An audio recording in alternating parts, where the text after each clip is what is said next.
The snow had started again that morning, the kind that falls without sound, coating everything in a false sense of peace.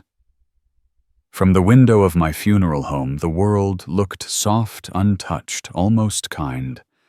But I knew better. Stillness only hides what's waiting to be found. A newspaper lay folded on my desk, its edges curling from the heat of the radiator. I didn't know yet that it carried the one headline that would hollow me out more than any obituary I'd ever printed. Outside, a truck engine rumbled past Main Street, the sound fading into the empty afternoon. Inside, the walls breathed with the slow rhythm of machines meant to preserve what's already gone. That's the thing about my work: you spend enough time with the dead and the living start to surprise you in crueler ways. It was a Thursday, the kind that sits too quietly on a small-town afternoon. The air outside was flat, pale, and still the kind that carries no promise of change. Inside the funeral home, the radiator worked itself tired, the pipes clicking and breathing like an old man asleep. It was a Thursday, the kind that sits too quietly on a small-town afternoon. The air outside was flat, pale, and still the kind that carries no promise of change.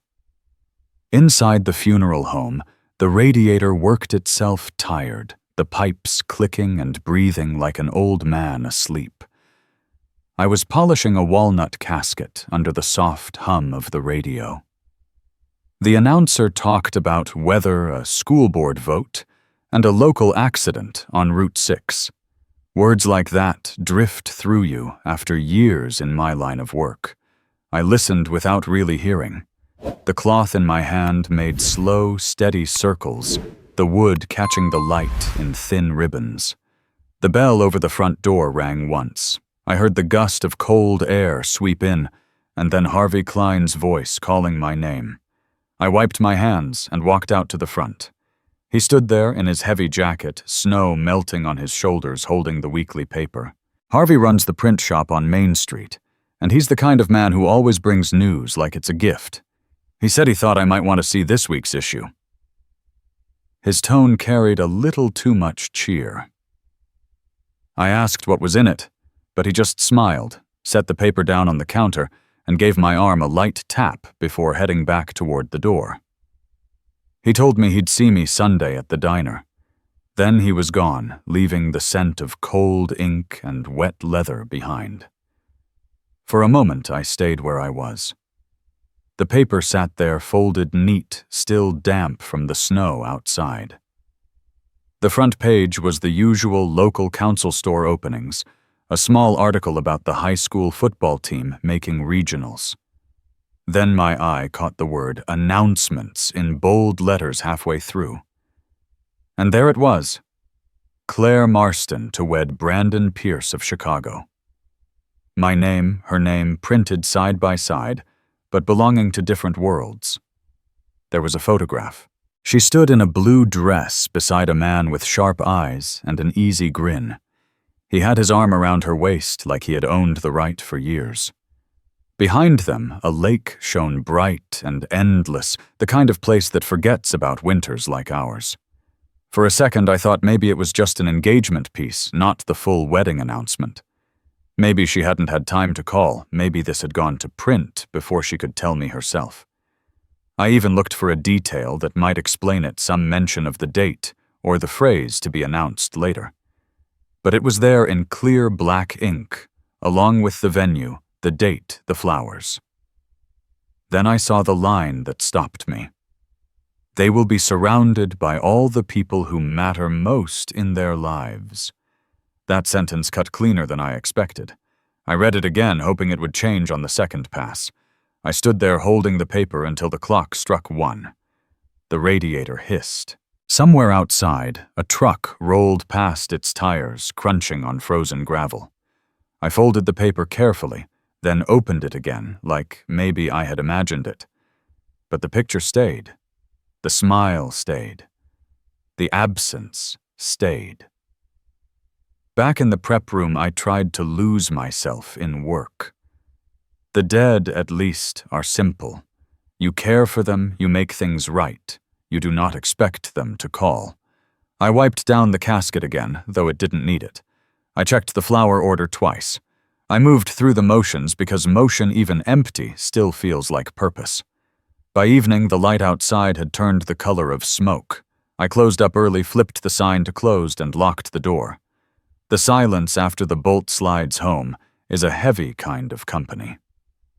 In the kitchen, my dinner waited in its takeout box from the diner. Meatloaf, mashed potatoes, a soft roll. It was already cold. I poured coffee from the pot that had been sitting there since morning. The taste was burnt and bitter. Without thinking, I reached into the cupboard and took down an old mug from the back. It was white chipped at the handle, with a thin blue rim. Margaret's mug. She used to drink from it before work, humming to herself while she waited for the toast to pop. I hadn't touched it in years. I filled it, sat down at the table, and took a sip. The coffee was cold halfway through the swallow. The smell filled the air, familiar and distant, like the memory of a song I couldn't hum anymore. The newspaper lay beside the plate. The picture of Claire and the man stared up from the page. Her eyes were lighter now, or maybe that was the photographer's trick. I could almost hear her voice from years ago when she said she'd never forget what I'd done for her, that no matter where she went, she'd always come home. Promises age like everything else. The clock in the office ticked through the walls, steady and slow. I looked at the phone. It was sitting on the counter just close enough to reach. My hand started to move before I even thought about it. For 1 second, I imagined hearing her voice. Maybe she would sound surprised, but happy. Maybe she'd laugh and say, "Dad, I was going to tell you this weekend." I stopped halfway. My hand dropped. I let out a breath that felt heavier than air should. A man learns after a while that silence can be a kind of dignity. It's the one thing no one can twist or misunderstand. I finished what little dinner I could and carried the mug to the sink. I rinsed it gently, careful around the chip, and set it back in its place at the back of the shelf. The smell of coffee lingered in the room long after the water stopped running. Outside the window, the streetlight glowed through a veil of thin snow. A car passed now, and then its headlights sweeping the wall before vanishing. The world went on moving. I stayed still. When I finally turned out the lights and walked toward the bedroom, the house gave its usual small sighs. The wood creaked, the pipes whispered the kind of noises that sound like memories breathing. I sat on the edge of the bed, unlaced my shoes, and listened. Somewhere in that quiet, I thought about the wedding again. About her walking down some bright aisle under the open sky, about laughter and toasts, and a man I'd never met holding her hand. She'd be surrounded by everyone who mattered most. The words wouldn't leave me. They stayed echoing in the space between the tick of the clock and my heartbeat. I lay back and looked at the ceiling. The dark pressed in, soft and steady. The wind outside moved through the trees, thin and restless. For a moment I wondered if miles away she could hear that same wind. Maybe it passed through the city, brushed against her window, carried a trace of the place she once called home. I hoped so. I closed my eyes and let the sound fill the room. The night kept breathing, and I breathed with it, waiting for the kind of sleep that doesn't come easy when the living forget to invite you to their tomorrows. The morning broke pale over the town, the light slow to arrive, as if it too wasn't in a hurry to face another day. I woke before the alarm, lying there in the gray half-dark, listening to the hum of the radiator and the wind brushing against the side of the house. The same sound as last night, steady, familiar, patient. I made coffee from yesterday's pot. It was bitter and thin, but it kept my hands busy. The frost on the window caught the light curling into white lines that looked almost like handwriting. I stood there staring at them until they began to melt under my breath. When Margaret died, mornings lost their order. There was no sound of her moving through the kitchen, no voice telling me the coffee was ready, no laughter drifting in from the hallway. Just silence that stayed too long. Claire was 15, then old enough to understand what death meant, but too young to carry it without stumbling. For months, we moved around each other like strangers sharing a house. I'd leave early, come home late, try to keep my mind on the work that paid the bills. She'd stay in her room, her music low, her homework neat and perfect, her eyes tired.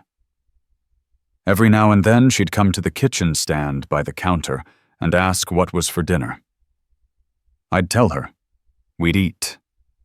That was how the two of us survived that first year in small exchanges that felt like breathing through a cracked window. The house was old, the paint on the porch flaking away. The kind of place that creaked when you walked too softly. I learned to live with the quiet. I thought she had too. Back then, I taught history at the high school, but after Margaret's accident, the paychecks stopped stretching far enough. The bills came faster than I could read them. So when my old friend Carl asked if I'd take over the funeral home, I said yes. I told myself I'd only stay a few years, just until Claire finished school. Years turned into decades. The work fit me in a strange way. It was quiet, steady, respectful. You learn a lot about people when you prepare them for goodbye. There was one winter, maybe 2 years after I started, when we buried a young girl not much older than Claire. Her father came in pale and hollow-eyed, his hands shaking so hard he could barely sign the paperwork. When the service ended, he stood by her coffin and whispered something I couldn't hear. On his way out, he stopped, looked at me, and said softly, "You did right by her." His voice cracked halfway through. That night I came home and found Claire asleep on the couch, her math book open on her chest, the TV playing low. I sat there for a while, just watching her breathe. I didn't wake her. I just wanted to make sure she was still there. We found our rhythm, eventually. She got through high school, earned a scholarship, started talking about leaving for Chicago. I smiled and said that was good, that she was meant for more than this town. I didn't say what I felt, that part of me knew the house would never sound the same again. When the day came, we loaded her things into my old Ford and drove north. She filled the air with stories about what she'd study, the places she'd go, the kind of life she wanted. I carried her boxes up 3 flights of stairs to a small apartment with a window view of brick and sky.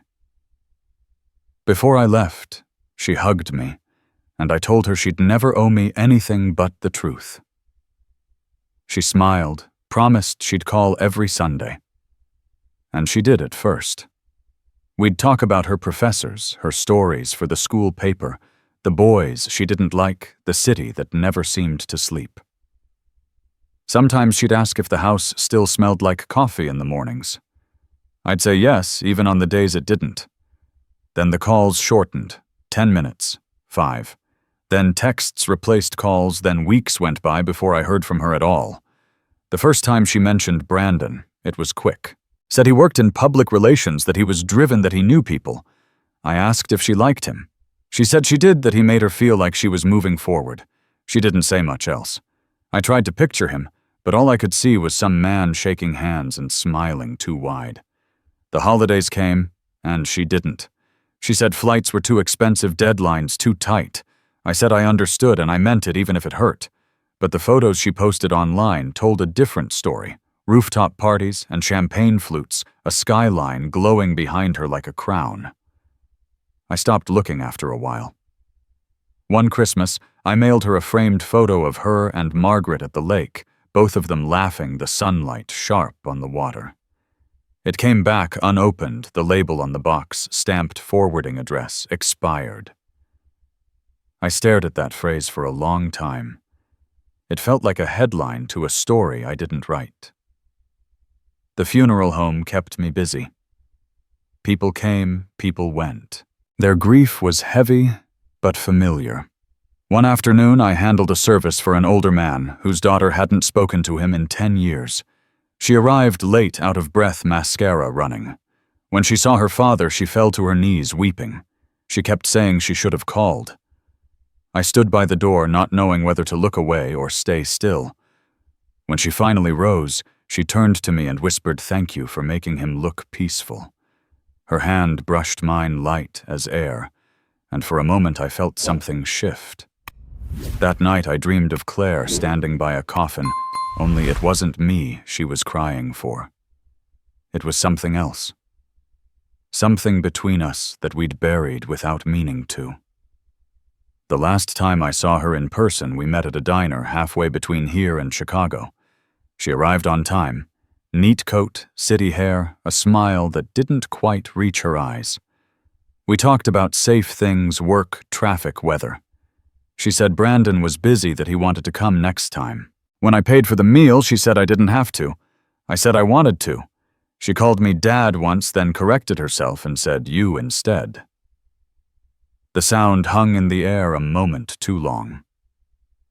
After she left, I watched her car pull away until it disappeared behind a line of semis on the highway. I sat there with my hands around a cup of coffee that had gone cold. The waitress came over, asked if I wanted a refill. I told her I was fine. Back home, the house was still. I walked into her old room. The posters were gone. The dresser bare dust gathered where her mirror used to be. I sat on the bed and looked at the dent her head once left in the pillow. Maybe that's how fathers disappear. Not in one moment, but in a slow fade, a missed call, a returned letter, a new address you never learn. You start to shrink in her story until you're just a name in the background. I stood up, went to the window, and opened it. The air was cold, sharp enough to sting. The wind carried the smell of wood smoke and winter. I closed my eyes and let it touch my face, wondering if the same wind was blowing somewhere in Chicago, sliding between tall buildings, brushing past her window before heading out toward the lake. I hoped she felt it. I stayed there until the cold crept into my hands, then closed the window and turned back into the dim room. The silence settled around me again, gentle, familiar, almost kind. The quiet stayed long after Harvey's footsteps had faded. I sat there in the dim office, the air heavy with that particular stillness that follows when a man has almost done something irreversible. The clock ticked softly, marking the seconds I could not move. The morning light had shifted, stretching across the floor in slow gold streaks. I got up, walked to the window, and watched a delivery truck pass on Main Street. The driver waved. I lifted my hand automatically, though he could not see me. That's the strange thing about small towns. Even when no one is really looking, you wave anyway. Habit, I guess. Or decency. Back at the desk, the envelope still waited, its edges pale in the sunlight. My coffee had gone cold. The smell of it mixed with paper and floor polish, and I felt that familiar tug of loneliness tighten in my chest. I took out a fresh sheet of the ivory stationery, the same kind I used to write condolence notes. Maybe that was fitting. Maybe this letter was just another goodbye written to someone who wasn't really gone, but had left me all the same. I started to write. The first lines came slow. My hand felt stiff, like it was working against my own hesitation. I didn't accuse her. I didn't ask why my name wasn't on that invitation. I wrote about her mother instead, about how Margaret used to hum while making breakfast, how she'd leave flower prints on the counter that stayed there until I wiped them off. How she once told me that when Claire got married, she wanted me to walk her down the aisle no matter where it was. Church, courthouse, backyard. It didn't matter. She just wanted our girl to find someone who truly saw her. I paused. The pen hovered. I wrote about the money I'd saved, the small deposits, through the years tucked away between slow winters and double shifts. I never told Claire because I didn't want her to think marriage had anything to do with what I could give. I wanted her to choose love for love's sake. Then came the hardest line. I hope your wedding day is everything your mother prayed for, even if I'm not part of the view. I stared at those words until they blurred. My eyes stung, though I wasn't sure if it was from the light or the weight of what I had written. The next sentence was supposed to be the closing, the kind you put at the end of letters when you mean to be kind. I started to write "Love, Dad," but my hand stopped halfway through. The pen pressed against the paper ink, pooling at the edge of the word. Something about it felt dishonest, or maybe too final. I drew a single line through it. The sound of the pen scratching the paper was louder than I expected. The phone rang sharp and sudden. It startled me enough to drop the pen. I picked up the receiver. "This is Marston Funeral Home." A pause. Then a cheerful voice asking if I'd be interested in switching my phone plan. I told them they had the wrong number and hung up. The sound of the dial tone filled the room for a few seconds before I set it down again.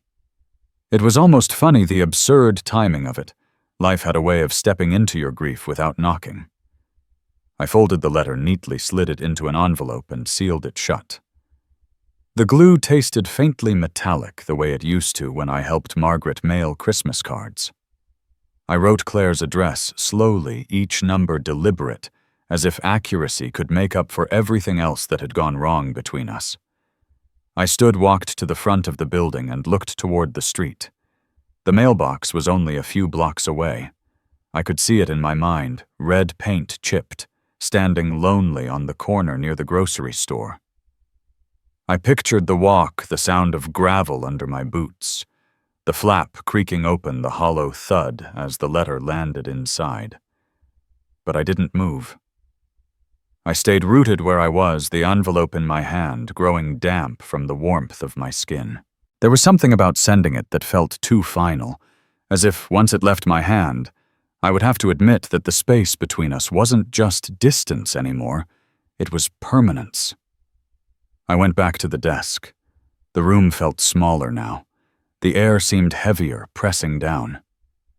I opened the drawer and pulled out the old blue scarf wrapped around a few keepsakes I hadn't touched in years.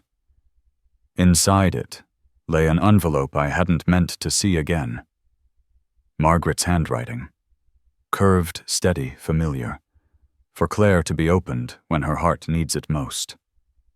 I sat very still. The years folded back in silence. I remembered her writing it that spring after Claire's 15th birthday, when the world still felt whole. I had read it once after the accident late one night when the house was too quiet and the world too cruel. I never opened it again. Now it rested beside the new letter on the desk. Two voices, one from the living, one from the gone. Both reaching for the same girl. I thought about sealing them together, as if her mother and I could speak side by side one last time. But even that felt too bold, too much like presumption. The bell above the door jingled. Harvey stepped inside, wiping his boots on the mat. He carried a stack of printed service programs, his breath white in the cold air. "Brought these for the Wilson funeral," he said, setting them on the counter. Then his eyes caught the envelopes. "You all right, Ed?" I nodded, but the motion felt uncertain. He didn't move. Then he said, "You look like a man standing at a crossroads." Maybe I was. I opened the drawer again, took out a small plain box from the shelf. I placed both envelopes inside, side by side. My fingers lingered on the lid before I closed it. "Harv," I said quietly. "Could you do me a favor?" He waited. "If I gave you something, could you make sure it finds its way to my daughter's wedding day? No name, no explanation. Just let it get there." Harvey looked at me for a long time, then nodded slowly. "You sure you want to do that? I told him I wasn't sure about anything except that I couldn't bring myself to send it. He weighed the box in his hands, careful as though it were fragile. You want me to post it from somewhere else? Yes, I said, somewhere far enough away that it doesn't lead back here. He said he'd have his nephew in Des Moines drop it in the mail, said it'd be cleaner that way. After he left, I sat there staring at the empty space where the box had been. The room felt too big again, like all the air had been let out of it. The dust in the sunlight drifted slow as snow. I stood and walked to the window. The day had turned gray. Clouds pushed low over the rooftops.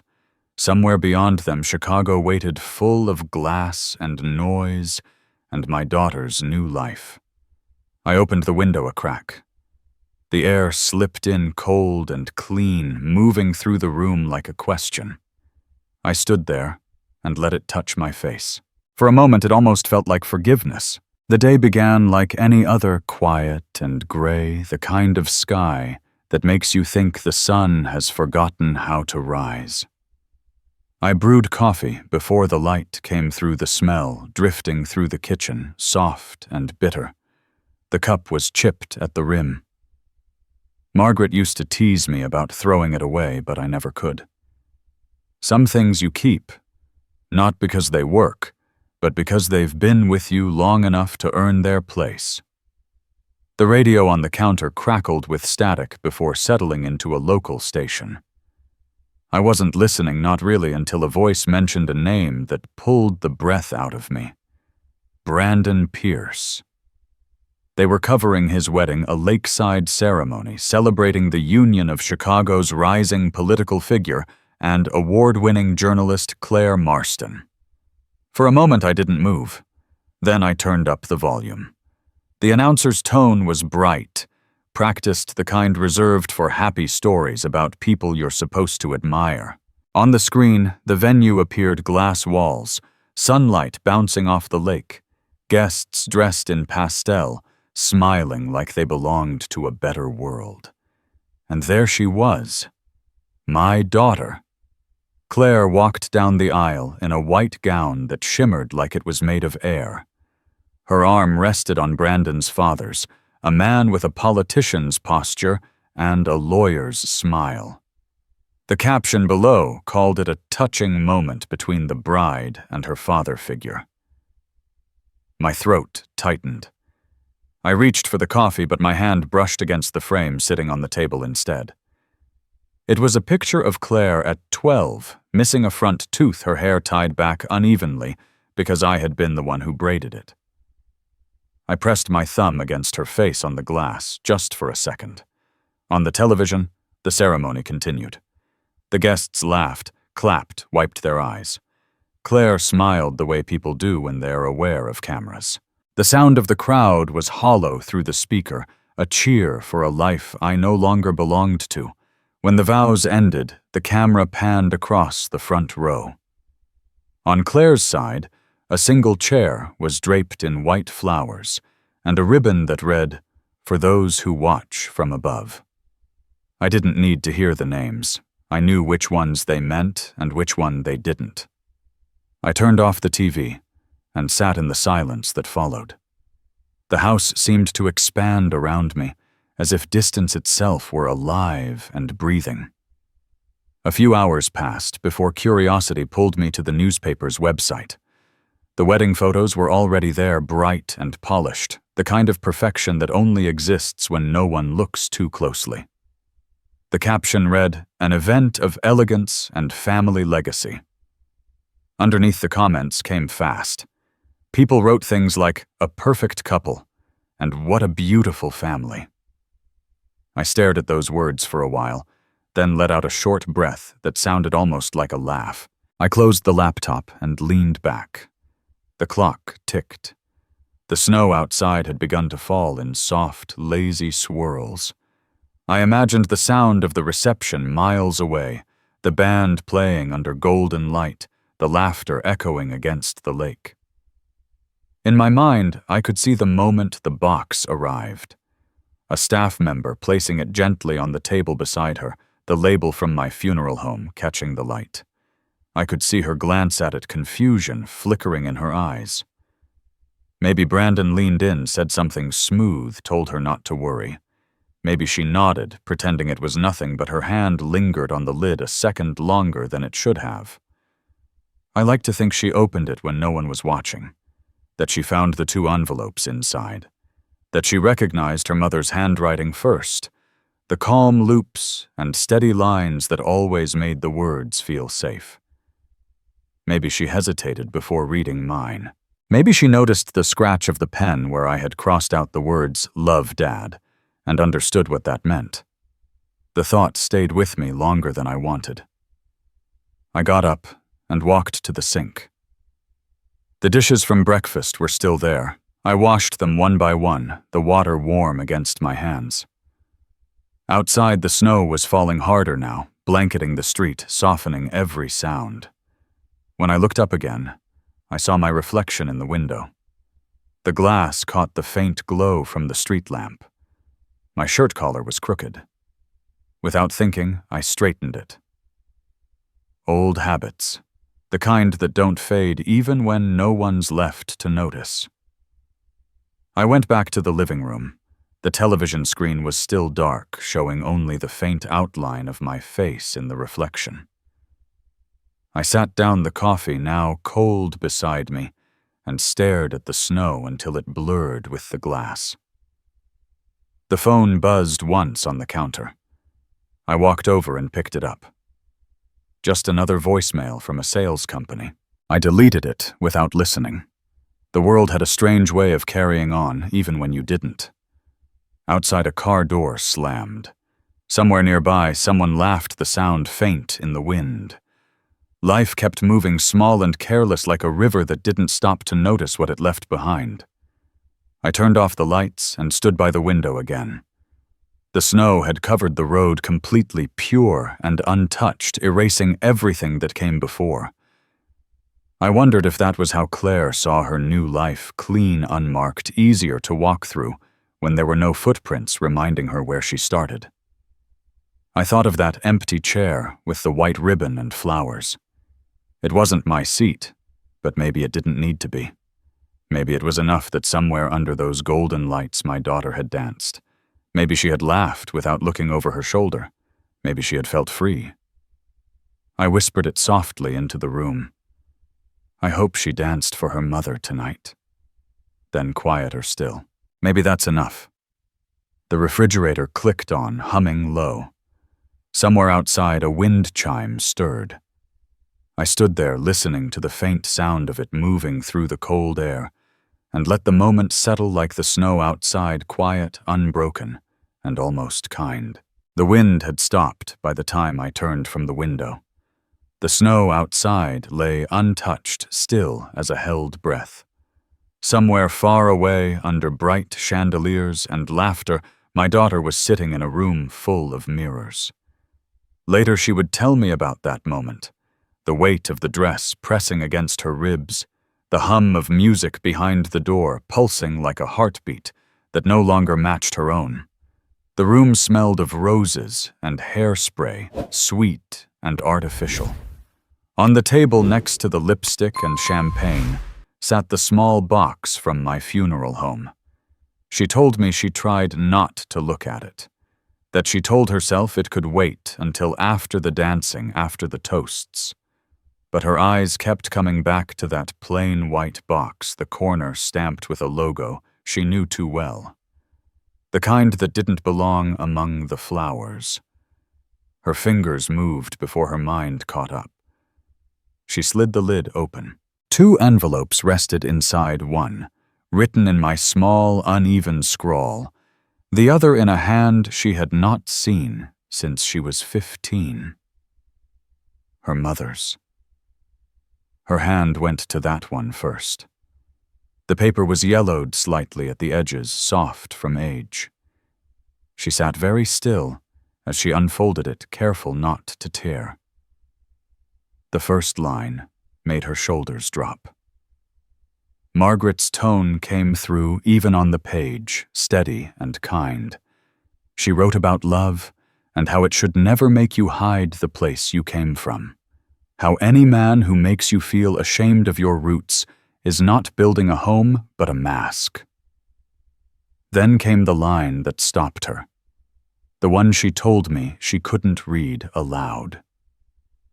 If you ever choose a life where your father does not fit, ask yourself whose life you are living. The words seemed to fill the whole room. She pressed her palm against the table, her nails leaving half-moons in the wood. The laughter from outside faded, as if the walls had drawn closer. In the mirror, she saw her own face pale beneath the makeup, the practiced smile gone. She folded the letter gently and set it aside. Then she reached for mine. The paper was smooth and heavier, the same stationery I used for condolence notes. For a moment she just stared at the handwriting, tracing the grooves where the pen had pressed too hard. She told me it felt like hearing a voice through a door she had closed long ago. I had written about Margaret, about how she always said this day would come. I told Claire about the money I had been saving small deposits over quiet winters, not to make her wedding grand, but so I could know I'd done my part. I told her I wanted her to marry for love, not for what I could give. And then the line that caught her breath. If my absence makes your day easier, I'll carry that weight so you won't have to. She read it twice, and a tear fell onto the page. The ink blurred where it landed. When the door opened, she didn't hear it at first. Brandon stepped inside, the music swelling behind him, before the door swung shut again.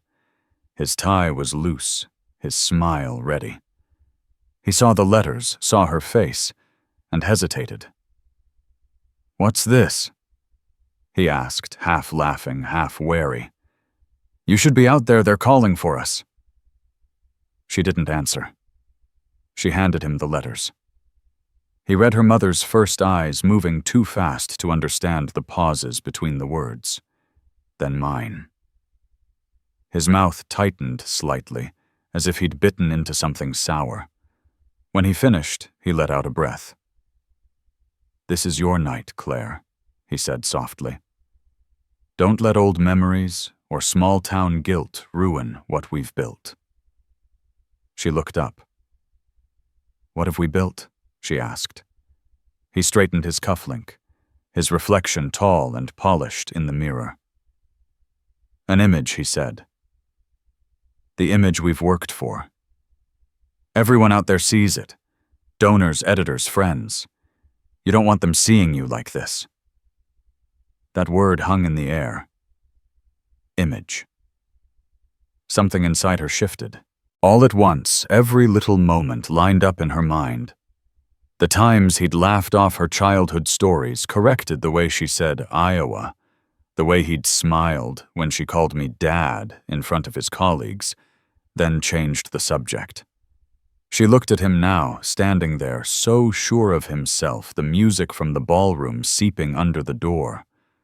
She saw the world he came from, reflected in his shoes, polished hard and cold. Her voice was quiet when she said, "I need a minute." He checked his watch, forced a smile that didn't touch his eyes. "Don't take too long," he said. "They're waiting." Then he was gone. The room held its breath again. The music outside changed tempo, a cheer rising, then fading. She sat down on the floor, the dress spreading around her in folds of white. The two letters lay in her lap. She pressed them against her chest, feeling the paper crinkle with the rise and fall of her breath. She looked around the room. The bright bulbs, the mirror smeared with powder, the bouquet beginning to wilt. And suddenly, it all seemed distant, like a scene built for someone else. She saw her reflection again, and this time the phone on the table caught it too, the front camera still open from earlier selfies. In the small screen she saw two versions of herself, the perfect bride, and the girl who used to sit beside me in the old Ford eating fries and laughing about nothing. The contrast broke something open. She stayed like that for a long time. The letters pressed to her heart, her reflection flickering between the woman she'd become and the one she used to be. Outside, the applause rose again. Someone called her name through the door. She didn't answer. And though she never said it aloud, I think that was the moment she began to come home. Somewhere miles away, standing in my quiet kitchen, I felt the air shift.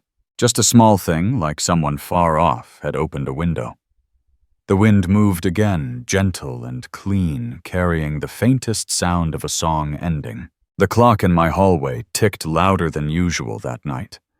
I sat in my chair by the front window, the kind that creaked whenever I leaned back watching the snow slide down the glass.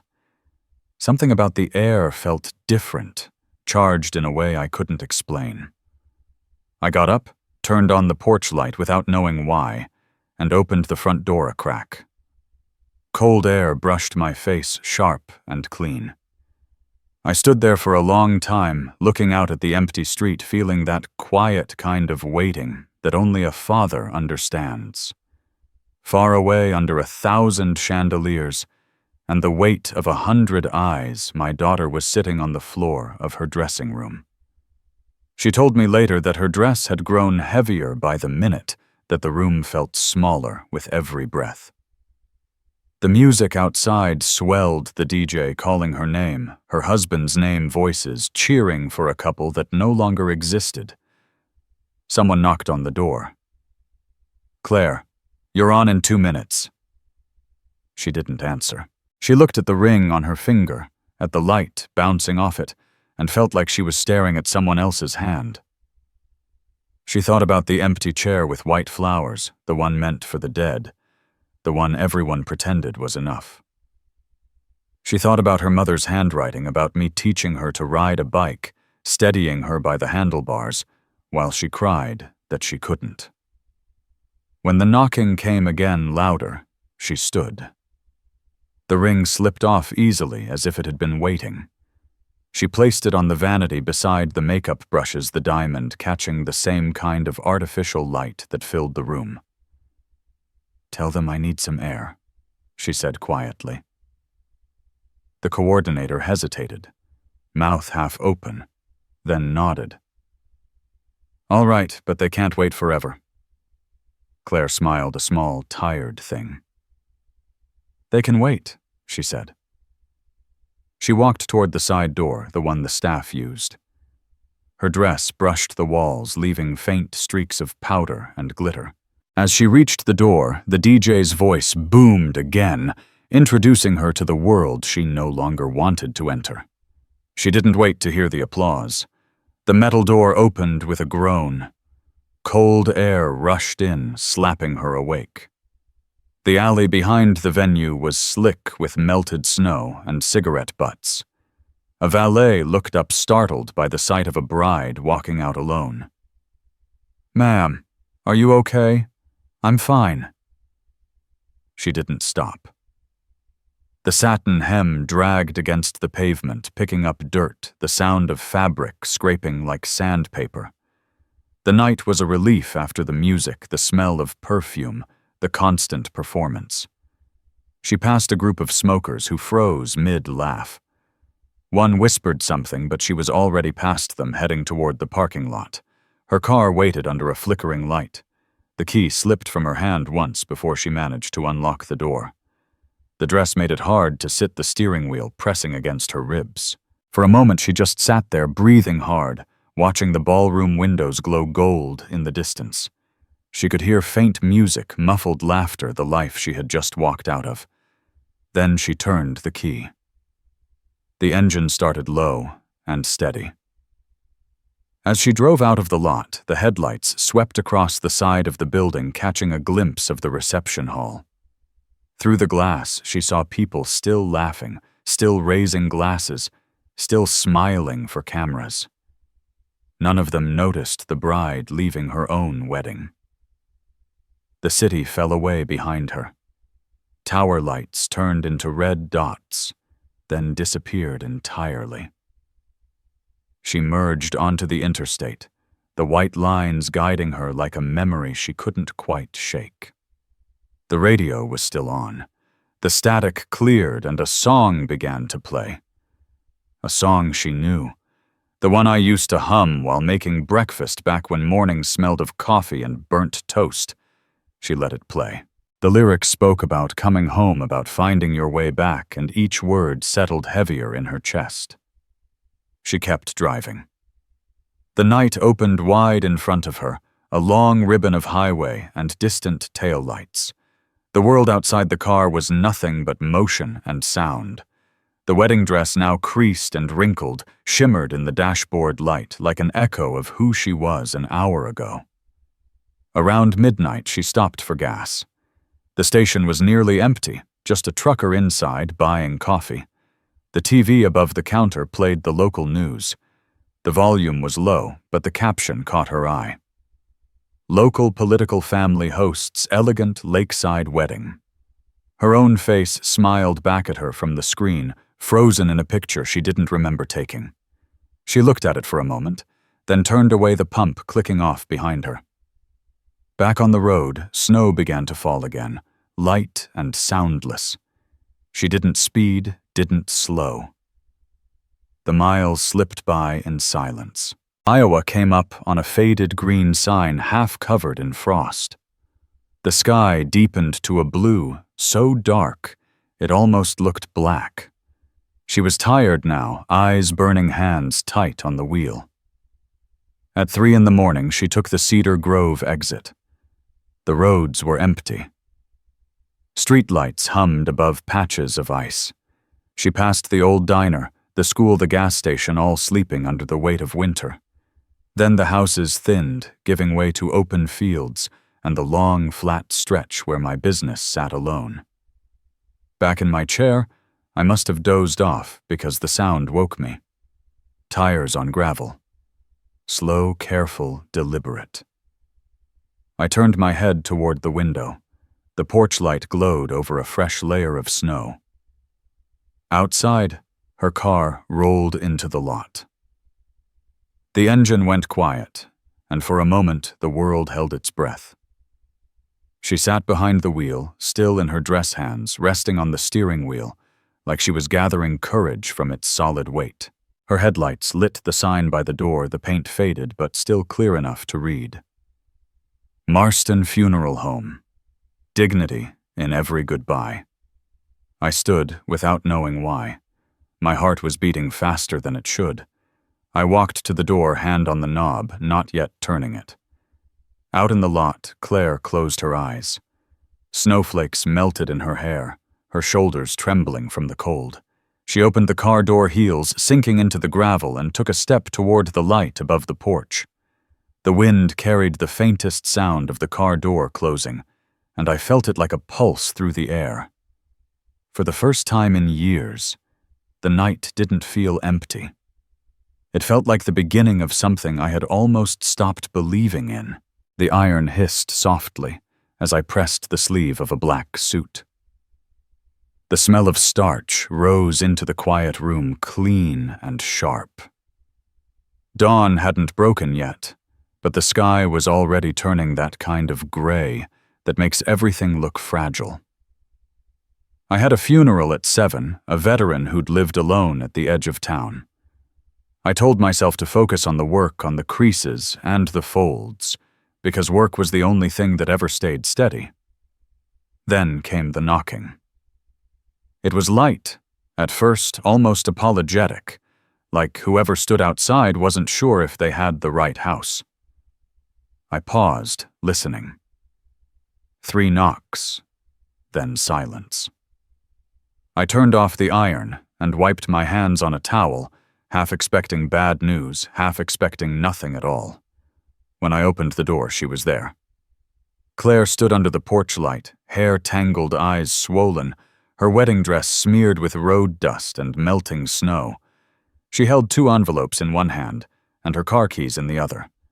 For a moment, neither of us spoke. I felt my chest tighten, but not from anger, more from the kind of ache that comes when something fragile finds its way home. Her lips parted and she tried to speak, but what came out was only breath. I stepped aside. "Come in," I said. "The floor's clean enough to cry on if you need it." She looked at me like she wasn't sure she'd heard right. Then she stepped in slow, cautious, as if afraid the house might vanish if she moved too fast. The hem of her dress dragged across the rug, leaving faint traces of dirt. She stood in the hallway, staring at the framed photos on the wall, the ones she used to help me hang back when she was small enough to sit on my shoulders. I closed the door behind her. She started to speak again, but her voice broke apart into pieces. Words tumbled out, jagged and breathless. "I'm sorry. I shouldn't have left. I shouldn't have let them decide. They said it would look better if you weren't there." Her hands shook. The envelopes slipped from her grasp and hit the floor. I bent to pick them up, then stopped. She crouched too, her fingers brushing mine as she gathered them. The moment was small, but enough to remind me she was real, not a ghost from the past. She pressed the letters against her chest again, eyes red and unfocused. "I ruined everything," she whispered. "No, you found your way back. That's harder." Her shoulders trembled. Then she leaned forward, and for the first time in years I felt her cry against me. It wasn't graceful or cinematic, just raw and human. Her sobs soaked through my shirt, and I kept my hand steady on her back until the shaking slowed. We stayed there on the floor until the silence felt almost kind. A few hours later, light began to slip through the curtains. The world outside was pale, half awake.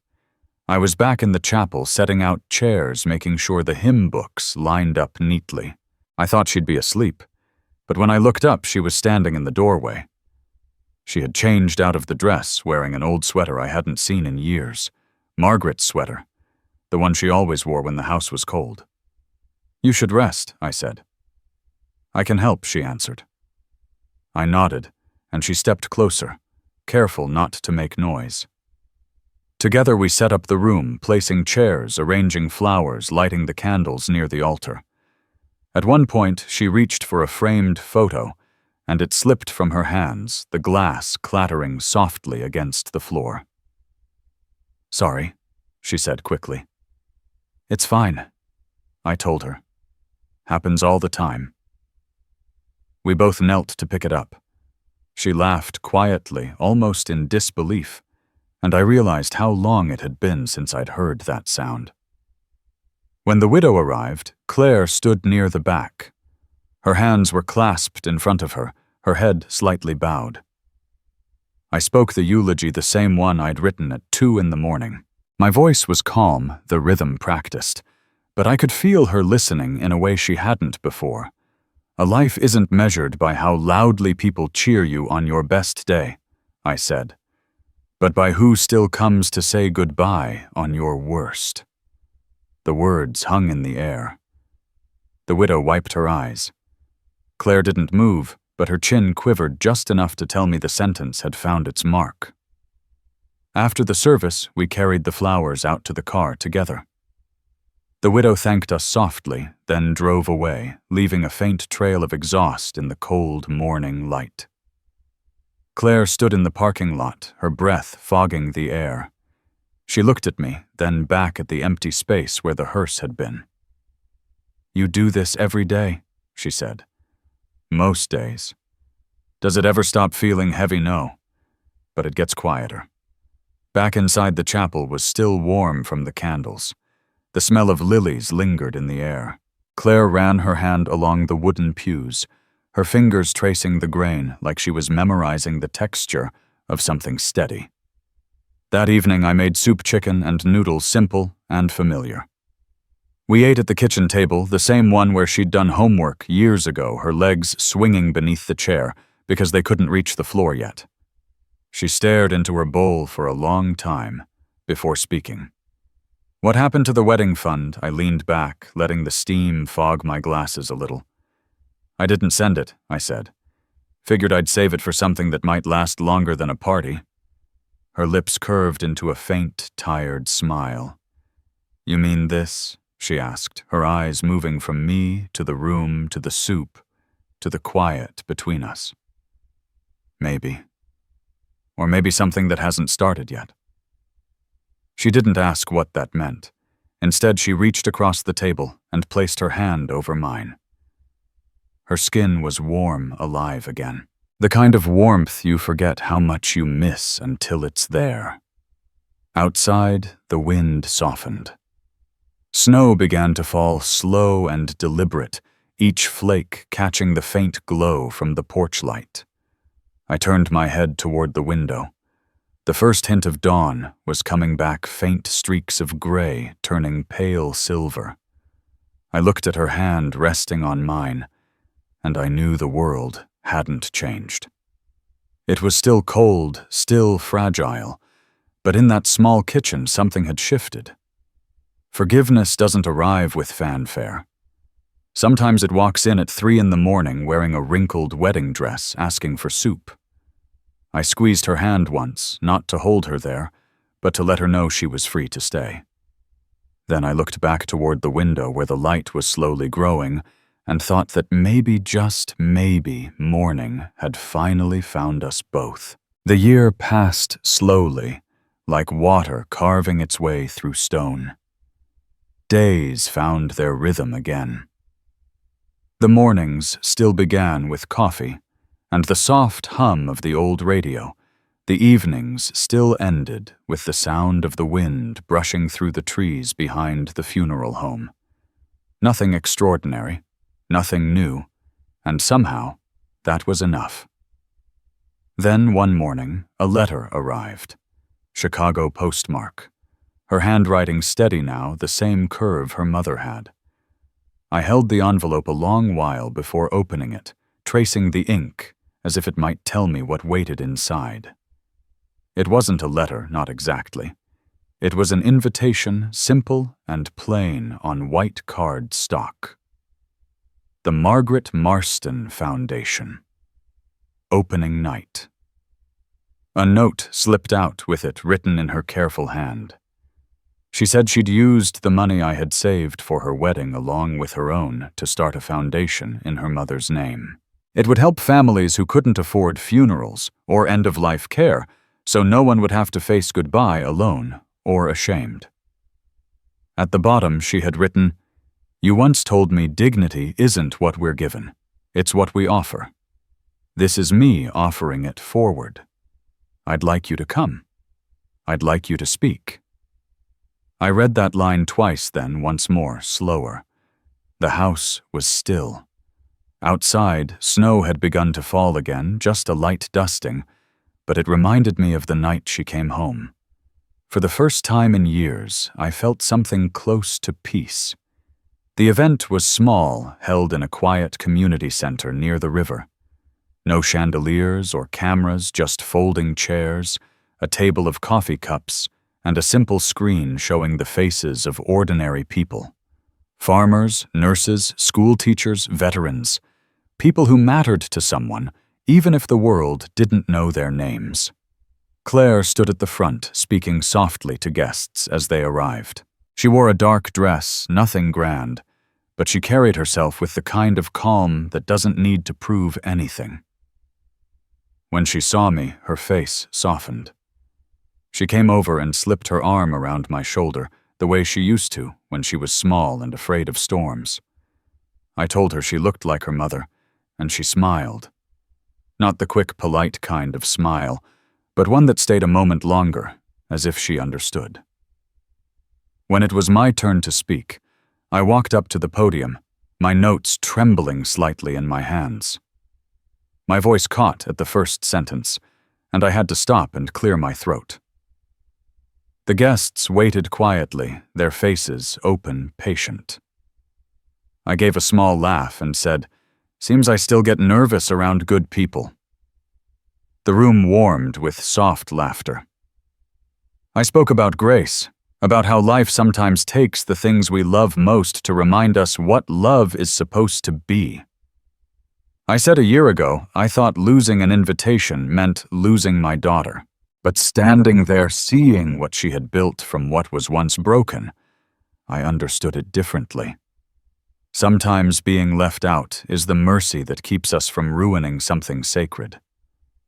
I told them about the small-town families who had come through my doors with more grief than money, and how dignity wasn't about how much you could afford, but how deeply you cared. I looked toward Claire as I spoke, and the light from the projector caught her face just right, half in shadow, half in gold. For a second, I could almost see Margaret standing behind her, the faintest outline like memory holding her steady. When I finished, the room was silent.